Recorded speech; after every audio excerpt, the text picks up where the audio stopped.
Bismillahirrahmanirrahim. Assalamualaikum warahmatullahi wabarakatuh.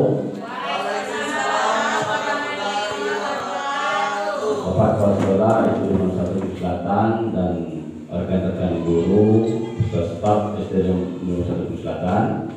Pada hari ini kita akan melakukan kegiatan pembebasan penguatan pembelajaran yang berpusat pada peserta didik bagi guru dan kepala sekolah.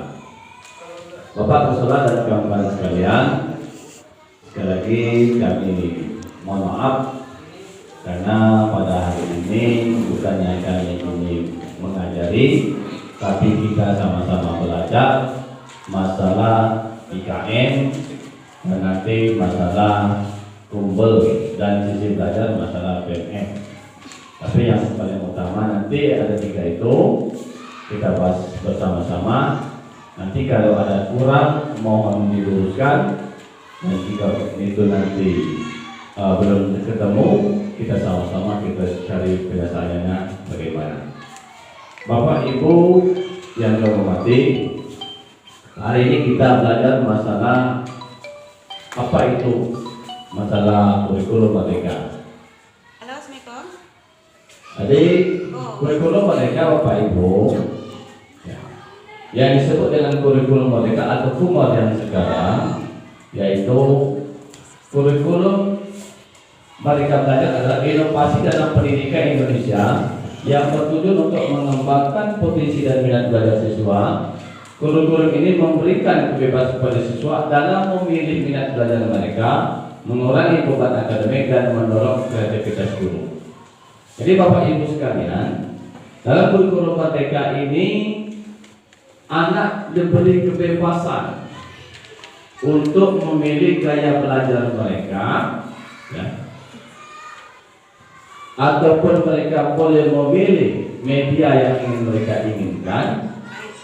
Guru yang didorong untuk berkreativitas sebaik mungkin, sebanyak mungkin, agar Bapak Ibu guru bisa menemukan strategi dan metode dalam menyampaikan materi yang diajarkan. Bapak Ibu sekalian, apa keunggulan atau kelebihan kurikulum mereka dibanding kurikulum K13? Kalau kurikulum merdeka, pertama tidak ada peminatan, jadi setiap sekolah SMA dan kejurusan maka minatnya tidak ada lagi atau dihapuskan. Jurusan SMA itu IPA, IPS, bahasa tidak ada lagi. Yang kedua, alokasi jam tidak berdasarkan per minggu, tetapi 1 tahun dihitung. Hal ini memberikan banyak fleksibilitas dalam mengatur waktu pembelajaran. Tujuan kurikulum merdeka yaitu dilakukan per fase dalam kurun waktu sampai 3 tahun. Jadi per fase itu fase A, B, dan C. Kalau A itu kita kembali kelas 1 sampai 2, B 3 sampai 4, C 5 sampai 6. Ibu, kelebihan lagi dari kebebasan dari kurikulum merdeka, kebebasan guru. Guru diberi kebebasan untuk sekreatif mungkin dalam berinovasi dan menemukan ide-ide dalam melakukan proses pembelajaran, baik dalam menyusun materi pembelajaran ataupun menyiapkan atau membuat media pembelajaran yang akan dipergunakan saat proses belajar mengajar di kelas mereka masing-masing. Jadi Bapak Ibu sekalian, yang selanjutnya itu ada ciri-cirinya. Ciri-ciri kurikulum merdeka itu 1, peningkatan pada keterampilan dan karakter. Dari kurikulum merdeka itu Bapak Ibu dituntut anak itu dalam perkembangan atau mengembangkan keterampilan dan karakter, bukan berdasarkan hasil semata, bukan berdasarkan hasil, tapi proses menumbuhkan karakter anak itu sendiri. Selanjutnya fokus pada materi esensial, maksudnya anak itu lebih difokuskan anak untuk akan lebih fokus pada materi siswa yang dibutuhkan dan diminati. Jadi anak itu diberi pilihan untuk menentukan apa yang mereka minati, yang mereka inginkan. Guru harus mendorong anak tersebut. Siswa dapat memilih sendiri materi kurikulum mereka yang menjadi niatnya. Misalnya siswa suka mata pelajaran wira, maka siswa dapat memilih materi tersebut. Jadi siswa diberi kebebasan, kegiatan pembelajaran lebih fleksibel. Yang selanjutnya, apakah boleh dalam umur tidak naik kelas? Dalam kurikulum mereka tidak ada lagi sistem tinggal kelas otomatis, tetapi anak tersebut jika belum menuntaskan fase, harus guru yang berikutnya di kelas berikutnya akan menuntaskan fasenya. Jadi Bapak Ibu nanti tolong berikan catatan-catatan agar nanti guru itu mempunyai diagnosa awal atau asesmen awal bagi anak yang mana kompetensinya belum selesai. Misalnya guru kelas 3 harus memberikan suatu catatan untuk guru kelas 4 nanti kompetisi mana anak yang belum mereka capai, sehingga guru kelas 4 nanti akan memberikan kompetisi tersebut atau memberikan materi tersebut agar anak menuntaskan materi atau fase yang belum mereka tuntaskan. Gambar-gambar semua dilihat dari sudut pandang masing-masing. Apa maksudnya? Bapak Ibu sekalian, apa maksud dari gambar tersebut? Setengah biru, setengah merah. Ya, setengah merah, setengah biru. Betul. Maksudnya apa itu? Ada seorang di merah, seorang di biru. Apa maksudnya? Setiap orang memiliki pandangan yang berbeda-beda. Yang dari warna merah melihat keadaan itu merah, yang dari biru melihatnya dengan keadaan biru. Ya. Jadi Bapak Ibu, dalam makna yang lebih mendalam, kita itu memandang sesuatu itu berdasarkan sudut pandang kita masing-masing. Belum tentu sudut pandang orang lain sama dengan kita. Ya, belum tentu. Tetapi kalau kita tukar posisi, otomatis kita juga sama seperti mereka. Seperti gambar, yang perempuan pindah ke yang laki-laki, mereka pasti sama memandangnya. Ya. Ini yang perempuan mandangnya yang biru. Kalau pindah ke sebelah sana, pasti dia ribut dengan yang sebelah itu. Kata yang perempuan biru, kalau yang lanang merah. Ya. Pasti bukan. Kata yang perempuan merah, kata yang laki biru. Artinya, Bapak Ibu dalam satu sudut pandang, janganlah kita sudut pandang kita sendiri yang kita lihat. Kalau ada kawan yang berbeda pendapat atau sudut pandang yang beda, nanti kita sama-sama pelajari. Gimana sudut pandangnya, gimana sudut pandang kita, nanti kita akan sama-sama memahami. Karena di setiap sudut pandang itu pasti ada kebenaran. Tidak seluruh sudut pandang pasti benar, karena pandangan kita belum tentu dengan yang lain sama. Sama artinya, belum tentu apa yang ada pada kita belum ada pada orang lain. Jadi istilahnya Bapak Ibu, kita jangan pernah menutup diri untuk menerima informasi, saran dari orang lain, karena yang mereka miliki belum tentu ada sama kita. Yang ada pada kita belum tentu ada sama mereka. Jadi Bapak Ibu, maknanya tadi siap menjadi murid dan pada kesempatan siap menjadi guru seperti ini. Jadi saat ini saya sebagai pemateri bukan pintar, Bapak Ibu sebagai penerima materi. Ada kalanya Pak Kepala depan, kita yang terima materi. Saudara tangan pasti ada Ibu Cici, Ibu Eva, atau Pak Supu yang lainnya sebagai materi ke depan. Kemarin Ibu Desi dengan Ibu Cici dengan Ibu Apipa.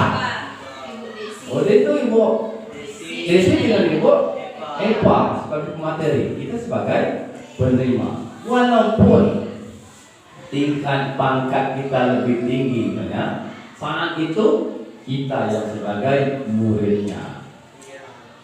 Jadi istilahnya itu, sebesar apapun pangkat kita, gelar kita, dudukan kita, pasti ada hal yang tidak kita ketahui terdapat pada orang lain yang di bawah kita. Maksudnya kita tidak boleh bosan-bosan menerima saran, kritik, pengetahuan, informasi pada siapapun, kecuali orang gila. Jadi Bapak Ibu, mungkin itulah yang dari kami.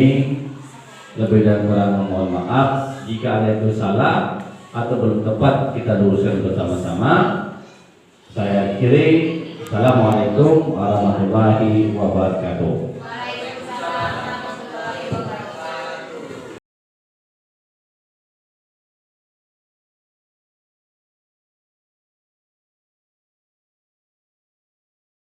Misalnya kalau perkalian dia sulit, jangan kita tekan hasilnya, anak. Kita tekan hasil perencanaan. Kalau dia sudah bersungguh-sungguh, ya, dengan semangat menilai, tapi hasilnya salah, jangan kita salahkan, tetapi dilihat di prosesnya. Ada semangatnya, ada mandirinya, ada berpikir kritisnya, walaupun jawabannya salah. Maka di situ kalau dulu mereka mengembangkan karakter anak itu sendiri. Nah, ini Bapak Ibu sekalian, itu ada, silakan Bapak Ibu baca dulu. Baca, ada situasi Bukisi dalam pengawas SD di Kota P. Bukisi dari pengawas di Kota P bersepakat bahwa asesmen Sumatera Kota Madia harus dilaksanakan secara serentak pada jadwal yang telah ditetapkan bersama. Guru-guru perwakilan mata pelajaran di Kota P diperlukan untuk membuat soal bersama. Pertanyaannya, apakah situasi ini sesuai dengan prinsip dirancang kurikulum Merdeka? Yang kedua, disebutkan cara lain dapat dilakukan dinas agar tetap memfasilitasi asesmen yang berkualitas dan memberikan fleksibilitas bagi satuan pendidikan. Dalam kasus tersebut, menurut Bapak Ibu, apa sesuai dengan prinsip perancangan kurikulum Merdeka?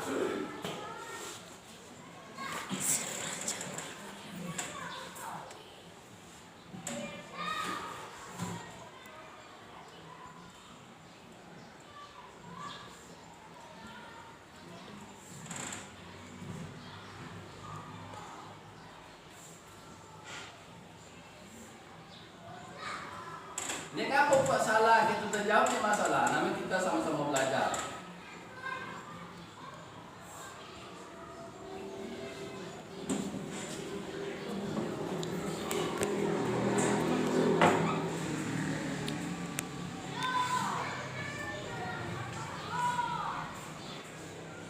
Kita satu, ada pertanyaan biasa singkat. Apakah itu sesuai dengan prinsip kurikulum Merdeka? Dan ketika pengawasan, jadi pengawas nih dia itu pengen kota satu jadwal untuk apa asesmen sumatifnya. Jadi dikumpulkan seluruh materi yang kita, Tidak. jadwal itu ini kita laksanakan. Ini jadwalnya. Uji Merdeka, kenapa harus? Tidak. Tidak. Tidak. Menurut Bapak Ibu sesuai tidak dengan prinsip perancangan kurikulum Merdeka?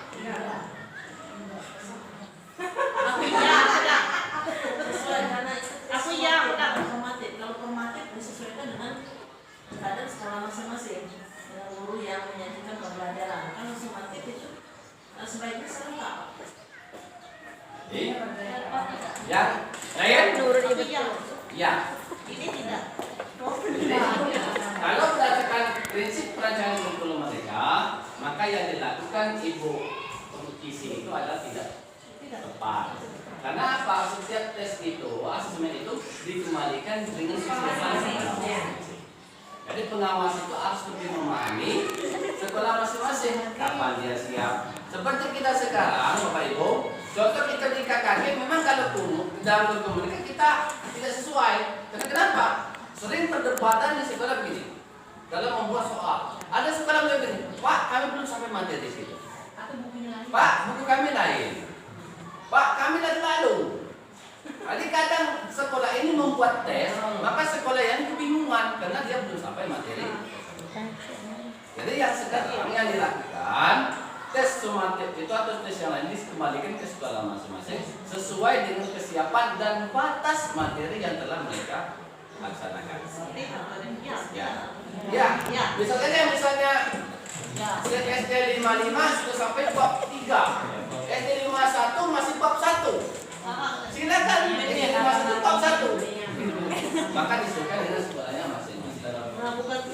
Dan ibu isi tadi biar belum memahami apa itu mereka dan lebih memahami lagi kondisi sekolah yang diawasinya.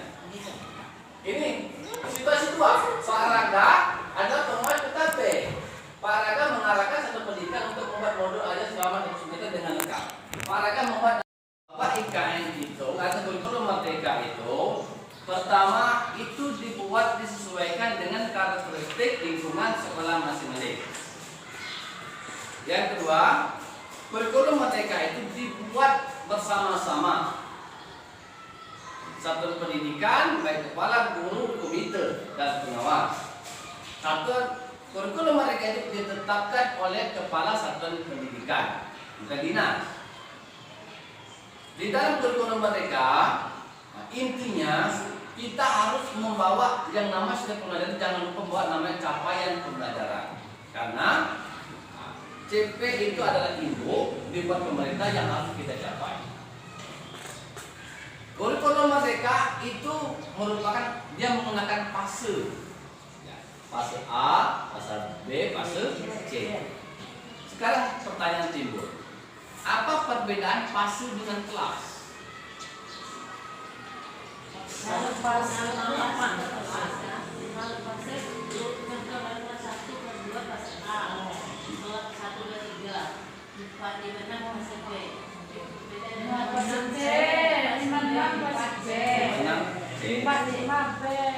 Kelompok. Perbedaannya, kalau fase itu lebih ditekankan kompetensi. Karena apa? Kalau anak tidak tercapai di kelas 1, maka dia di kelas 2. Kalau kelas itu pengelompokan berdasarkan umur. Mayoritas berdasarkan umur. Jadi Bapak Ibu sekalian,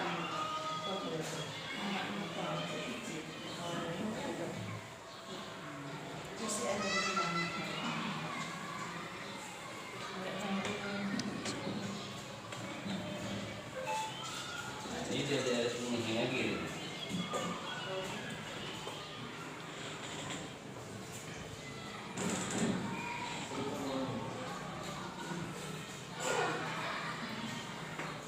Kita kalau yang penayangan seri ini itu sebenarnya wajib kami laksanakan, tapi tidak perlu kita bahas karena setiap sekolah ya, pasti lebih identik, tidak perlu kita bahas secara meluas. Kita ambil pokoknya saja. Intinya dalam tayangan seri ini Bapak Ibu bisa buka PMM. Kurasa kita semua sudah bisa membuka PMM. Di dalam PMM itu ada kita modul ajar ada, pengembangan diri ada, pengembangan kinerja ada, ATP, CP ada.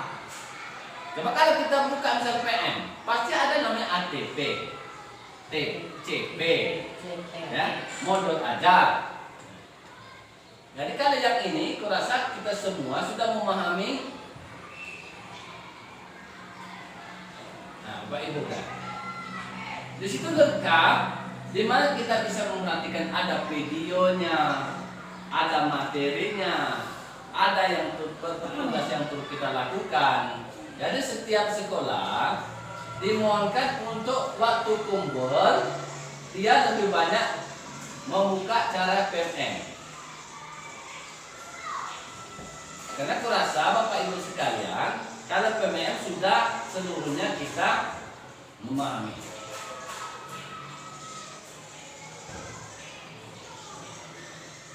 Kumpul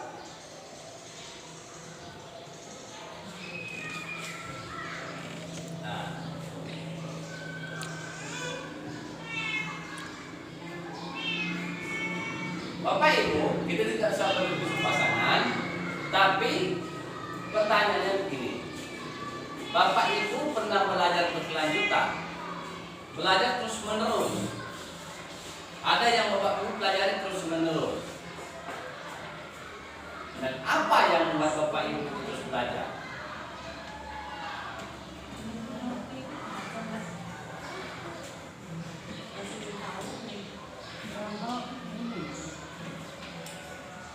Karena ini maksudnya harus diskusi, kita menyingkat waktu. Jadi Bapak Ibu, mengapa kita perlu belajar sepanjang ayat? Pertama, kita mendorong inovasi. Kedua, meningkatkan pengembangan diri. Pasti kita belajar itu pasti meningkatkan perkembangan diri. Menyesuaikan dengan etik. Tidak mungkin kita dari dulu misalnya bersoreka ngetik tuh lah. Lalu laptop masih ngetik tuh lah. Atau kita punya HP, dari dulu HP cuma bisa telepon SMS. Lalu HP makin tidak mungkin gitu makin kita terus. Jadi terus kita belajar untuk menyesuaikan dengan etik. Itu yang penting bagi kita pelajari.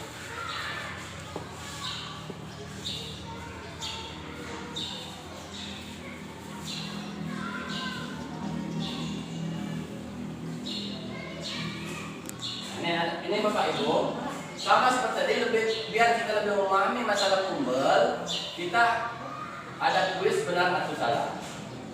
Nah, apa nanti jawaban itu?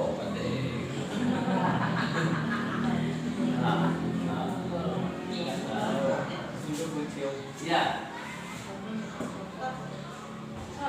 Ya, kelompok kita belajar berapa? Kelompok guru dan ahli yang berkumpul bersama untuk masalah tertentu. Itu jawabannya. Semua tempat kita yang belajar bersama untuk menjaga pertemuan memiliki tugas cukup. Jadi, Bapak Ibu sekalian, pertama saya maaf kalau hal ini menanggung pekerjaan dia sebagai guru. Jadi karena ini sifatnya wajib dijelaskan, maka kemarin itu RTP-nya saya buat 3 buah sekolah, jadi 4 dan 5 peningkatan. Jadi di dalam ini kita bukan mengajari, tapi berbagi. Seandainya nanti Bapak Ibu sudah memahami dan saya menyampaikan nanti ada kekeliruan, maka tolong nanti kita sama-sama meluruskan. Ini sifatnya penting, maka harus dibahaskan itu sekolah terdekat. Ya. Kenapa SD 55 saya pilih dengan SD 54? Mohon maaf, bukan saya beranggapan Bapak Ibu belum paham, tapi karena kalau SD 56 itu kepalanya dari sekolah kurang, maka lebih memahami lagi. Dan SD 50 juga belum saya hubungi. Kemarin ada saya masuk ke situ, tapi saya ini karena 3 sekolah cukup, maka yang 50 tidak saya masuki. Tapi kalau minta nanti mungkin saya masuk ke sana. Bapak Ibu sekalian, yang paling pertama yang harus kami sampaikan yaitu masalah IKM, implementasi kurikulum merdeka. Jadi di sini seluruhnya kita kumur, tetapi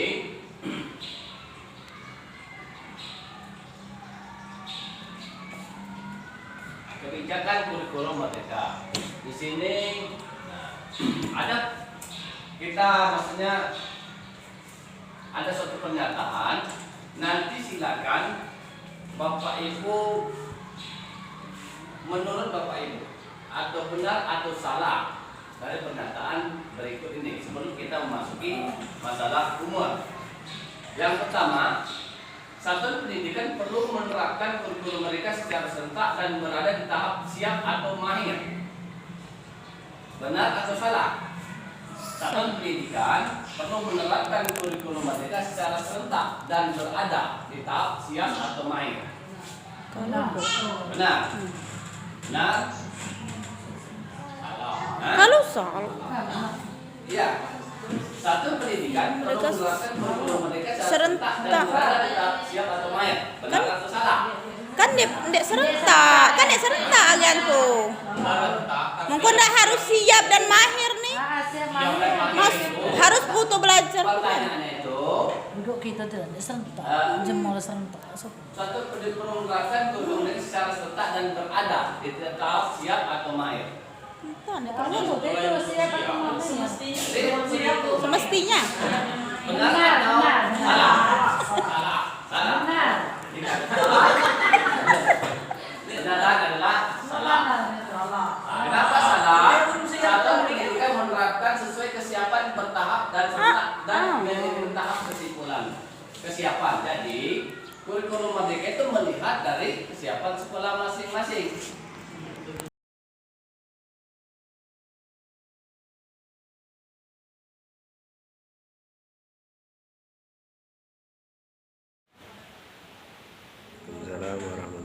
Alhamdulillah, alhamdulillah, wa syukurillah, la hawla wa la quwata illa billah.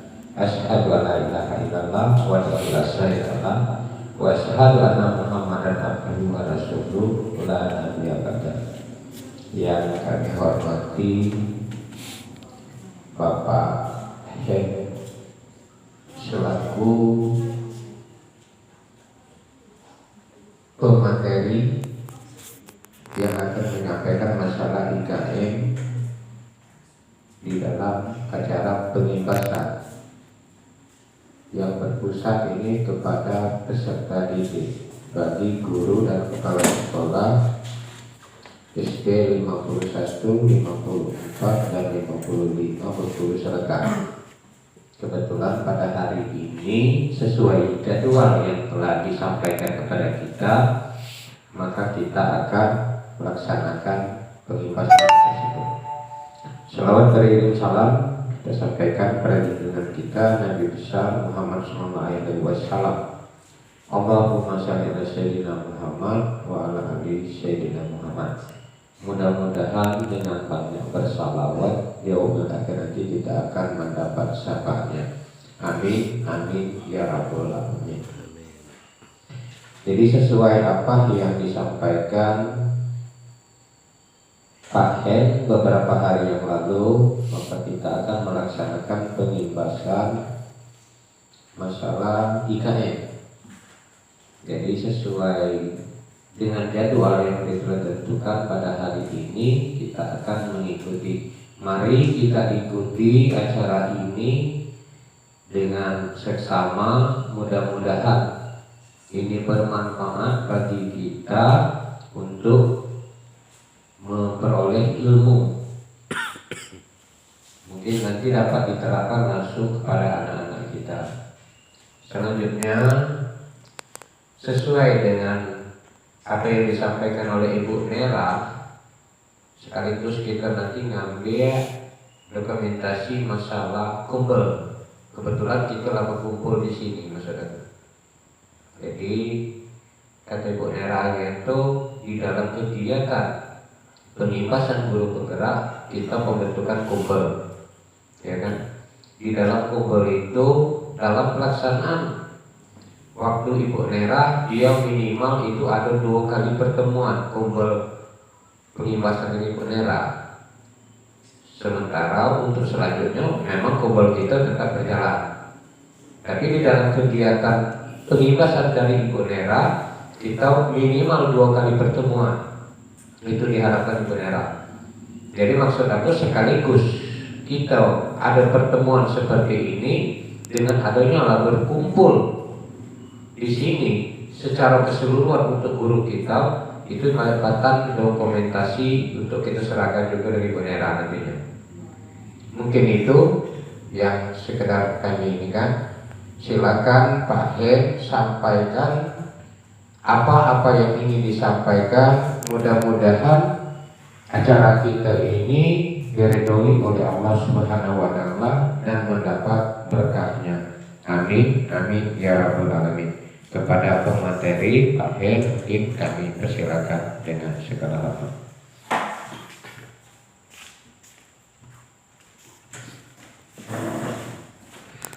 Terima kasih pada Pak Bismillahirrahmanirrahim. Assalamualaikum warahmatullahi wabarakatuh. Bapak Kepala Sekolah SD 54 Selatan yang kami hormati dan kawan-kawan sekalian, rekan guru yang juga kami hormati. Langsung saja, pertama saya ingin mengucapkan terima kasih kepada Pak Kepala Sekolah dan seluruh Dewan Guru yang mana telah menyediakan waktu, menyiapkan segala peralatan dalam pelaksanaan pengibasan IKM pada hari ini. Dan permohonan maaf dari saya terkhususnya kalau acara pada hari ini ada agenda penting Bapak Ibu yang mungkin terganggu, maka saya mohon maaf yang sedalam-dalamnya. Ini Bapak Ibu, semata pengibasan ini bukan itu kepentingan pribadi, tetapi memang sudah ditugaskan oleh BGP melalui Dinas Pendidikan untuk mengibaskan, kalau pertama dulu minimal 4 sekolah. Sekarang ada instruksi boleh dikurangi, maka saya mengambil 3 sekolah. Mengambil 3 sekolah ini Bapak Ibu, mohon maaf, bukan sekolah yang kita tuju itu tidak bisa, tidak mengerti, bukan. Akan tetapi ada beberapa pertimbangan sekolah yang dituju. Kenapa kita SD 56? Kenapa SD 55? Begitu. Karena SD 56 itu pertimbangan saya, kepala sekolah itu dari sekolah bergerak. Secara otomatis Ibu Yunasia sudah banyak memahami apa itu masalah IKM. Jadi sekolah kita sama dengan SD 51 sama SD 55 juga belum terlalu memahami, sehingga yang apa yang kami dapat nanti kami sampaikan. Seandainya nanti informasi itu Bapak Ibu sudah memahami, nanti tolong diluruskan. Apa yang saya sampaikan, seandainya itu belum tepat, nanti tolong kita sama-sama luruskan. Karena kami pemateri bukan 100% mengerti, bukan. Tapi kami menyampaikan apa yang kami peroleh dan kami ingat. Ada yang tidak kami ingat, nanti kita luruskan bersama-sama. Jadi Bapak Ibu sekalian, inti dari yang pertama ini sebenarnya ada 3 agenda yang harus disampaikan. Minimal 2,5 jam. Yang pertama itu IKM, yang kedua itu kumpul, yang ketiga itu sisi belajar masalah PMM. Jadi yang jelas yang pertama itu masalah IKM. Jadi Bapak Ibu sekarang saya mau tanya dulu, mohon maaf, mungkin di antara Bapak Ibu sudah memahami apa itu kurikulum merdeka.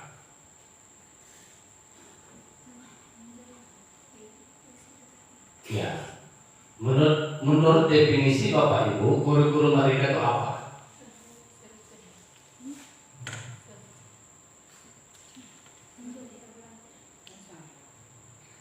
Definisinya itu seragam, benar atau salah? Benar. Norma kurikulum satu pendidikan tidak perlu dibuat seragam. Benar atau salah? Lemana Ibu Marni? Benar itu, karena kan sesuai dengan kondisi sekolah masing-masing, kelas masing-masing. Yang Pak ini? Amin. Pak ya? Ini kalau masuk PBK kali Bu ya? UKM. Benar? Ya. Ya, betul kata Ibu Marni. Harus disesuaikan dengan sekolahnya masing-masing. Jadi Bapak Ibu, ini yang kita ambil tadi. Nanti kita masuk ke intinya. Kurikulum satuan pendidikan direvisi 4 sampai 5 tahun sekali oleh satuan pendidikan. Benar atau salah? Iya.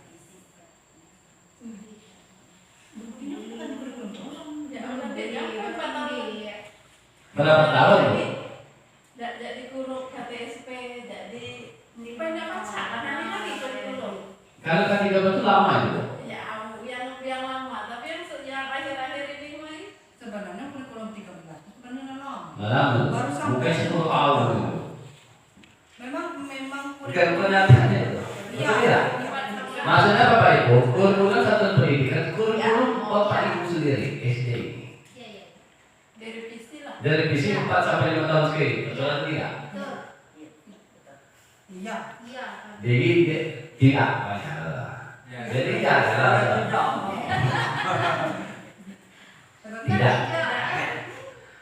Kurikulum satuan pendidikan direvisi sesuai dengan kebutuhan dan kondisi aktual sekolahnya masing-masing. Begini Bapak Ibu, kurikulum Merdeka SD 54 Bung Selatan untuk tahun ini dilingkungi dan Bekayu Galau. Jadi kebanyakan P5 itu berpusat untuk mana mengolah Bekayu. Tahun depan nggak ada ya jagung galau. Jadi bagaimana? Direvisi sesuai dengan sekolahnya. Ubah P5 tentang jagung galau lagi. Ya Pak, tiap tahun seperti itu. Saya tahun 2 tahun ke depan kalau air deras, nah kita masuk di kayu, nah mana kita? Nah manfaatkan ikon. Jadi ini kelebihan K13 bisa direvisi sesuai dengan kondisinya sekolah masing-masing. Jadi Bapak Ibu, kita sekolah Bapak Ibu nanti kurikulum mereka sampai dengan kepala sekolah itu disesuaikan dengan sekolahnya masing-masing. Walaupun copy paste, tapi masih tidak sesuaikan revisi.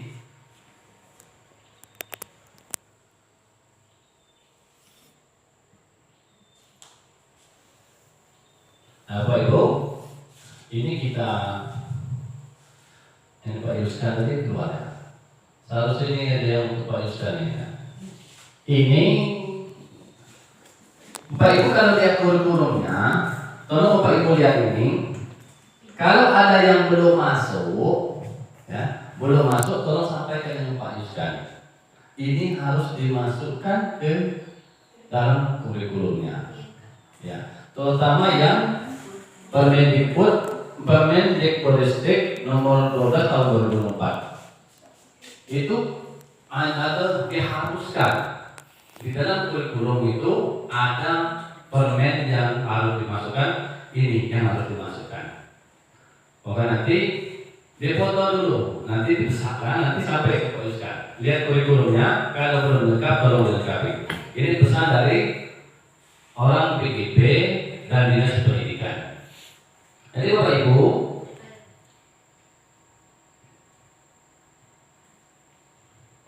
tadi kita sudah pengertian dari kurikulum.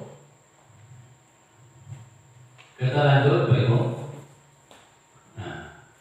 Kelebihan kurikulum mereka dibandingkan kurikulum sebelumnya. Ini, pertama tidak ada perminatan.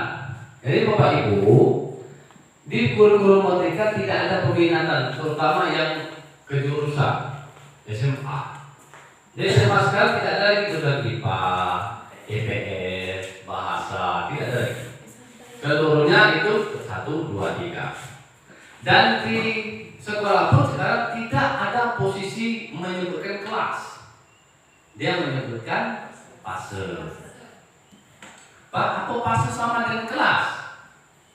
Beda. Fase itu adalah kompetensi yang harus dicapai, sedangkan kelas adalah pengelompokan berdasarkan umur anak tersebut. Yang kedua, alokasi jam pelajaran. Alokasi jam pelajaran itu intinya kurikulum mereka itu pahamilah masalah CP dan ATP dengan TP tadi yang perlu kita pahami. Yang kedua tadi masalah TMM di aplikasi sering-sering kita buka, kita ambil seluruh perlengkapan peralatan yang situ, kumpul sesuai dengan kelas sekolah kita sudah ada dan sudah mulai berjalan. Dan yang paling terakhir, tolong Bapak Ibu, cara belajar itu kita sedikit kita ubah, kita ikuti sesuai dengan panduan atau dari kurikulum mereka. Bagaimana kita sekarang harus menghargai kemampuan anak, belajar kita berpusat kepada anak, dan cara belajar kita lihat gaya belajar anak itu sendiri. Jadi Bapak Ibu sekalian, mungkin itulah yang dapat kami sampaikan. Jika ada yang kurang tepat, mohon dimaafkan, sama-sama kita luruskan. Dan jika itu bermanfaat, alhamdulillah, tolong kita terapkan sama-sama, kita pahami sama-sama. Terakhir, yang paling kami harapkan, mohon Bapak Ibu tolong jaga diri masing-masing dalam mengikuti proses belajar, mengajar di sekolah, dan melaksanakan tugas. Jangan sampai Bapak Ibu nanti tersangkut atau dengan hukum.